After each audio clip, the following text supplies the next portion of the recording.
through a referral, went to work for Cutterbill Western World in Dallas. Okay. And worked for Rex Cobble, the big millionaire cowboy that was later went to the pen. Met a lot of interesting people. That Lauren Bacall I met, put boots on her. Cher, Gene Simmons, a lot of your country music. There was other Western wear stores in the area, like your boot towns, Western Warehouse, but they didn't have the high-end Western wear. We had belt buckles, say, from $20 to $6,000. Boots from $60, $80 all the way up to $5,000, $6,000. So what's the most expensive pair of boots you sold? Probably right at $6,000. All the cast members from Dallas would come in, visit with us. Most of them were real friendly, some not so, a little more reserved. Linda Gray was she was the type that came in and treated everybody like they were the next door neighbor. They called us and said, we got a band from Europe coming in. Can you accommodate them stay open after hours? And we're like, okay, but we didn't know who they were. It was U2. Well, '84 was about when it started going down, because he was indicted. Tax evasion? Tax evasion, drug smuggling. Oh my. It got pretty thick. I grew up in a house, my parents loved collecting antiques. At first I didn't like the stuff, didn't understand it, but then just growing up around it, then I acquired a taste for it and liking it, and kind of appreciate where it came from and what times were like and where we've come, how we've evolved. And when did you start treating it as a business idea?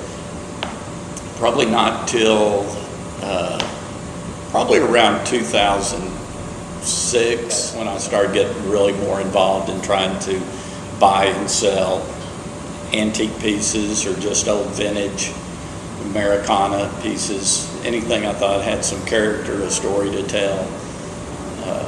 That could be repurposed. And there I started acquiring stuff and was still doing old boats and cars, just mostly project stuff. And were you operating as a business then, or just independently, Just stuff on Craigslist? Just independently, posting on Craigslist, and just most of it probably word of mouth.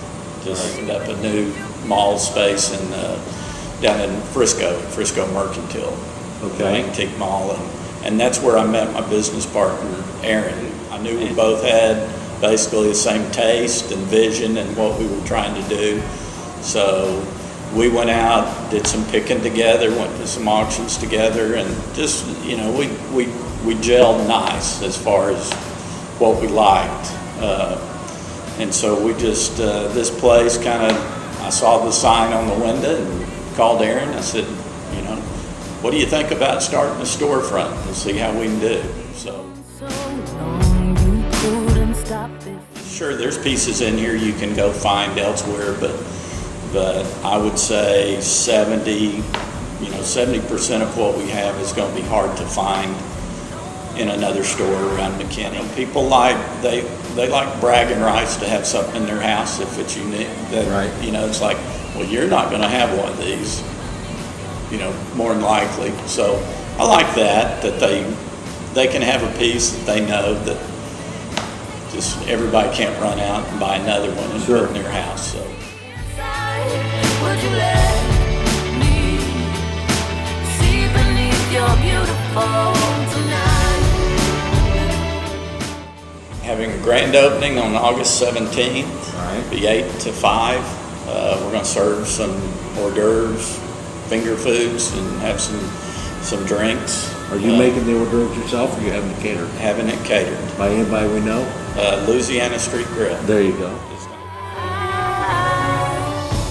Do you guys bring different skills to the party? Yes, we do. Our vision, I would say, is close. we vary a little bit on stuff. Some things I point out, he really doesn't see what I see in it, but it's a give and take. He's more of a hands-on. He loves to tinker, to work on stuff. He loves to build from scratch. I don't have that passion.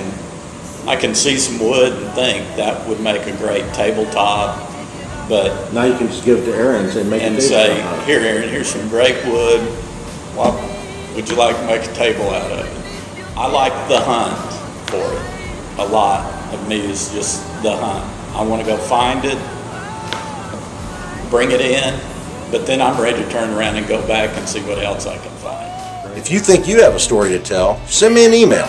But I have to tell you up front, it better be good. Would you let me see beneath your beautiful